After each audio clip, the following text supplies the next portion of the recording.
ঘটিমা। Hello বন্ধুরা, একটি নতুন ভিডিওতে তোমাদের সবাইকে স্বাগত। তো আজকে সংক্রান্তির শেষ সপ্তাহ, তো আজকেই তো পুজো, আজকেই শেষ পুজো। প্রত্যেক বারের পুজোটা আজকেই শেষ হবে, মানে প্রতি সপ্তাহে যে বারে বারে পুজোটা হয় সেটা তোমাদের অনেকের মধ্যে আছে এই তো পুজো, আবার অনেকের মধ্যে নেই।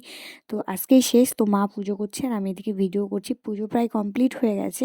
তো এবার আমাদের একটা রিচুয়ালস আছে, যেটা হচ্ছে সব কিছু নিয়ে ঘরে উঠতে হয়, সেটাই তোমাদেরকে দেখাবো। কি সুন্দর বুড়িমা সেজে ঘরে উঠে, মানে বুড়ি এর একটা যাই হোক একটা রিচুয়ালস আছে, সেটা আমি শিওর জানি না।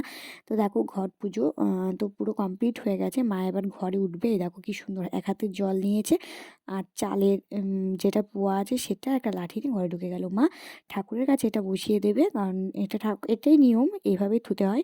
তো আমার স্নান হয়ে গেছে, আমি মাথার চুলটা ভালো করে মানে মুছেছিলাম না, জল জল ছিল, তো সেটাই এখন ভালো করে নিয়ে তারপরে মাথায় চুলে একটু সিরাম দেবো, যেহেতু আজকে মাথা ঘষেছি। আর প্রচণ্ড চুল উঠছে, চুলের একটু যত্নটা নেওয়া উচিত, না হলে আমার পক্ষে খারাপ হয়ে যাচ্ছে। তো চলো, এরপরে প্রসাদ খেতে হবে। প্রচণ্ড খিদেও লেগে গেছে, এখন অনেক বেলা হয়ে গেছে, প্রসাদ না খেলে হবে না। তো আমি চুলে সিরামটা দিয়ে তারপরে চলে যাবো। আজকে তো আমাদের ভাত খেতে হয় না, মা যাও ভাত করবে, খিচুড়ি করবে হয়তো, সেটাই খাবো।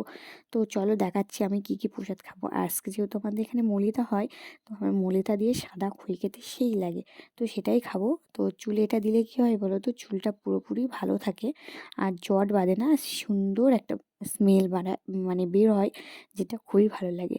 তো আমার কমপ্লিট হয়ে গেছে দেওয়া, আর বেশি দেবো না, কারণ একটু কম কম দিই, ফুরিয়ে যাবে না হলে তাড়াতাড়ি। তো তোমরা কে কে আছো এই সিরামটা ইউজ করো, যদি আমার ফ্যামিলির মধ্যে কেউ থেকে থাকো তাহলে অবশ্যই জানাবে।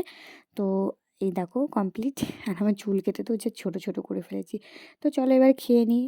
এবার দেখো আমি কত কিছু খাওয়া নিয়েছি, তো মলিতা নিয়েছি, তারপর হচ্ছে চিড়ে নিয়েছি, সাদা খই নিয়েছি, প্রসাদ লাড্ডু সব দিয়ে দিয়েছে। আমার একটা বোন আসলো, তাকে দিল। ভাবছিলাম ছাদে যাব, তো সে আসার কারণে আর ছাদে যাওয়া হলো না, এখানে বসেই খেয়ে নেবো, কারণ আর ভালো লাগছে না, প্রচণ্ড প্রচণ্ড খিদে লেগে গেছে। তো খাওয়ার পরে আমি ছাদে চলে এসেছি রোদ পোহাতে, কারণ ছাদে প্রচণ্ড রোদ, আর এই রোদটা শীতকালে মানে অনুভব করতে খুব ভালো লাগে আমার।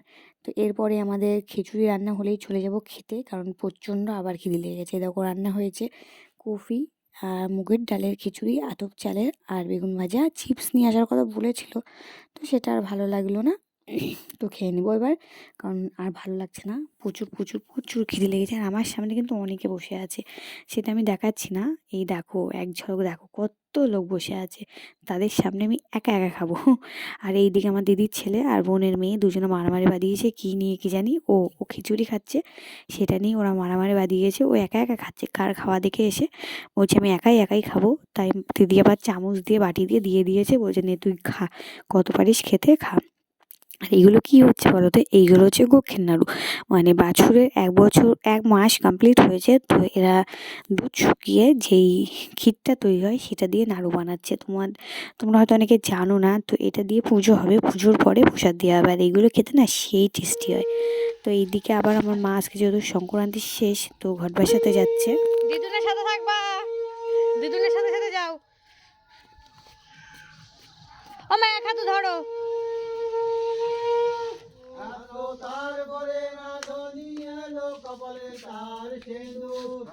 চুলের খোপা ঝেড়ে বাঁধে বোর নয় কুড়ি নয় ইঁদুর। চুলের খোপা ঝেড়ে বাঁধে বোর নয় কুড়ি নয়। গোক্ষের নাড়ুর গান শুনতে পাচ্ছ তোমরা সবাই, হ্যাঁচো দিয়ে শুরু হয়। তো বন্ধুরা প্রসাদ খাবো, প্রসাদ টসাদ খেয়ে বাড়ি যাবো। তো চলো আজকের মতো এখানে শেষ করছি, টাটা।